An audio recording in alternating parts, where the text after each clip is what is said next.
pensions are secure, that is the weight that, quite frankly, is carrying down governments across the country. So I'm not closed off to that idea.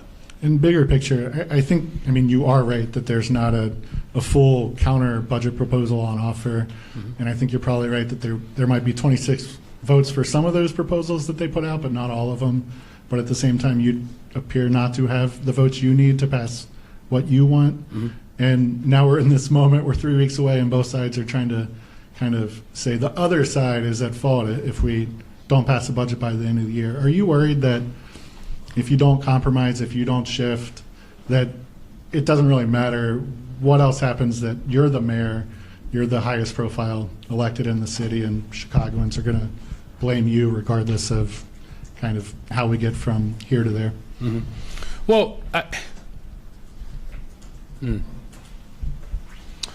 let me just say that the notion or the idea that there are 26 votes on something that has not been voted on is just, that's speculation. In terms of the posture, I will, accept the posture that there are a number of alders who have taken umbrage with how corporations are being asked to show up. And some have said to me directly that they just fundamentally oppose this concept. Now, their evidence doesn't align with, I shouldn't say their evidence, their rationale doesn't align with real evidence, right? It just doesn't. And what, I'm conveying to the people of Chicago is that I am inserting the will of the people. That's what I'm doing. That is my responsibility. And you all have seen the polling across the state of Illinois, across the city of Chicago. You have seen the reaction politically around the country. If you highlight any election in this country and you drill down, whether it was in a red district or in a blue city, that people across America are fed up with the greed, the avarice of corporations. It is so severe that you have more of a drive by these big tech companies in the interest of billionaires working overtime and spending more money to stop revenue streams that are less than the attack ads that they're running against those of us who believe in the values of working people.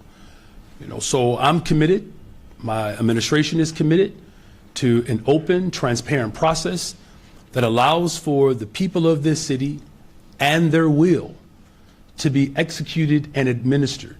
This is the season that we're in right now, that we're in a season of whether we're going to stand up for working people and our values, or we're going to crumble under pressure from corporate interest. The last thing that I'll say is this is not the first time our country has been through this. If you look at the 1930s and what the federal government at that time fought for, that particular administration was very clear about who should bear some more responsibility. Because as I've said repeatedly, that 100 years ago, the leaders of that time recognized that wealth in the hands of a concentrated few is antithetical to democracy, that they both cannot exist. And I believe here in Chicago, we're amidst a moment in our world's history where the way government is shifting and the way our economy is shifting, that the formation in which some members of city council are proposing is an antiquated, outdated, neoliberal, quite frankly, and austere approach that has created the type of consternation that exists today. I'm trying to find a pathway forward, and I'm hoping that more people on the city council will appreciate this historic moment and stand with me as I work to protect all of Chicago. Hey there. Hi. You mentioned in your letter and today this 2017 proposal. Does that mean you're amenable to a possible compromise, upping the number from $21 per employee, in the sense that then maybe it could apply to companies over 200 people or whatever that the math shakes out? I'm open. Yep. Gotcha. And you challenged these $26 to put it on the board. When might you put your proposal back on the board up for a vote? My proposal is already on the board. We're debating it now. That's what we're doing.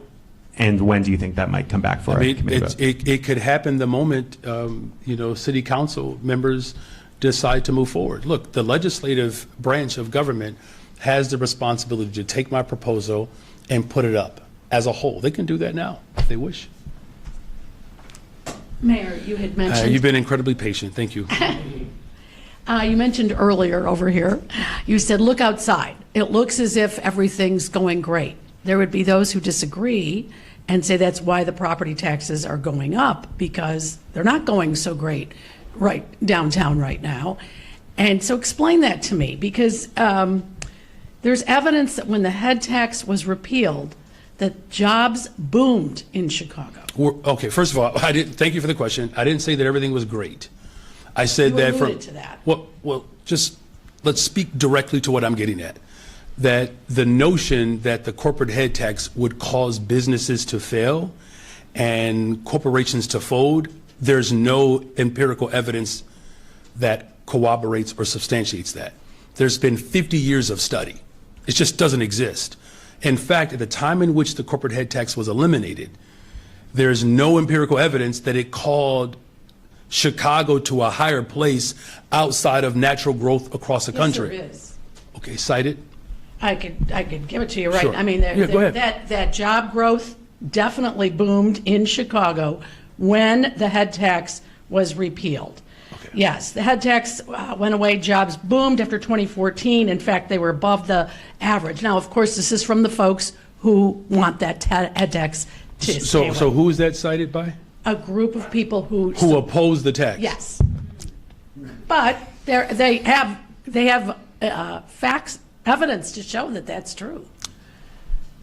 I'm You disagree, that you don't believe that's true? I'm simply saying that it's hard pressed to suggest that the group that has a special interest Well, they in can this. tell you whether or not more jobs came to Chicago. That's not something that's imagined. So you're defending this source? I'm just, yes, well, when they send me facts, yes, I can see it. Okay, so again, there's no empirical evidence. I'm sorry. I'm trying to take this seriously because you literally Well, no, have you're a not. group. You're laughing at me. Well, I'm trying to. I'm not laughing at you. I'm trying to take this seriously, that you are suggesting that a group of individuals who have a special interest in It's the this. same as your group. It's the same argument. I mean, you're going to also have people that are arguing your case. Of course, they're going to argue this, and they're going to show that there was job growth.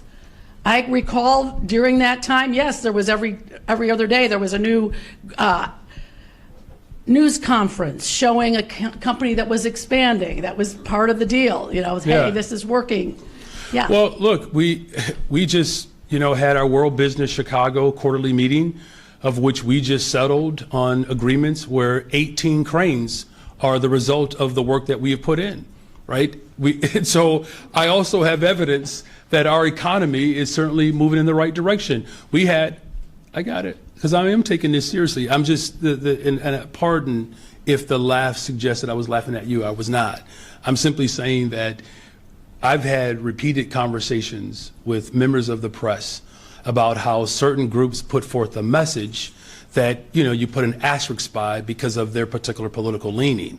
And so it's just one of those things where I do find it fascinating that a group that has I want to finish this, that a group that has a special interest in this particular revenue stream not being returned are providing information. Here's what we do know for sure, that the revenue stream that we're talking about is going to go towards the area that those same interests said that I have to prioritize.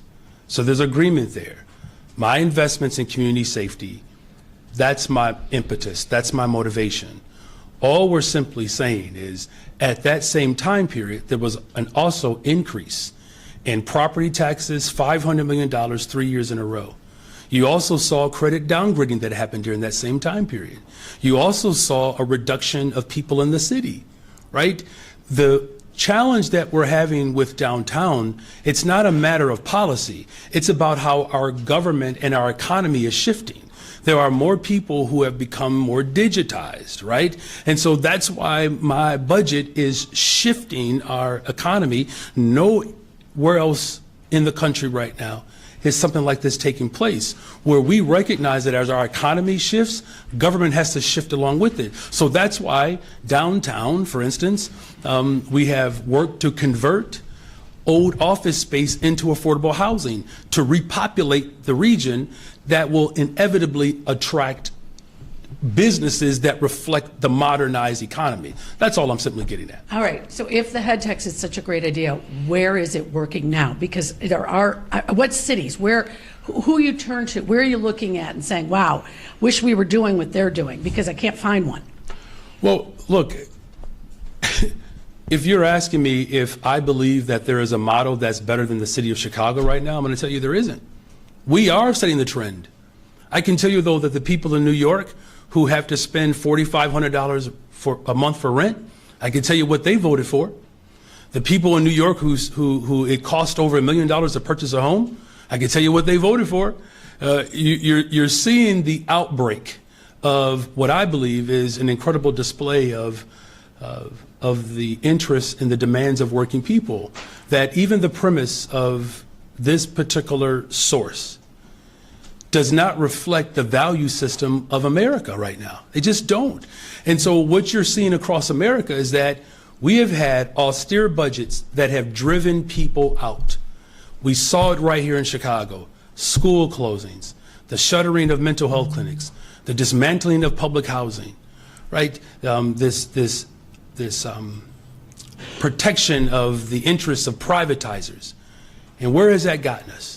Right? It's gotten us into this economic despair that I'm working to pull us out of, right? And so the fact that 80% of property taxes go towards pensions, I can tell you that that is more evidence that the way it has been done in the past has proven to be a failure. And all we're simply doing in this moment is responding to the interests of people, not the interests of corporations. All right.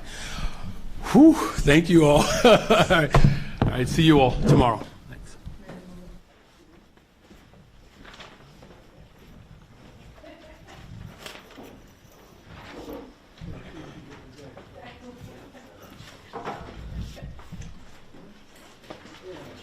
Cassie, is there another question tomorrow? Okay.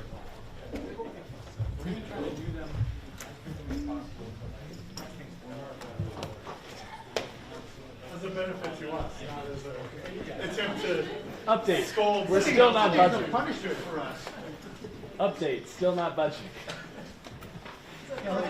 It's a great way to hear about all that changes, you guys. Yeah, if nothing's changed tomorrow, let's keep it short.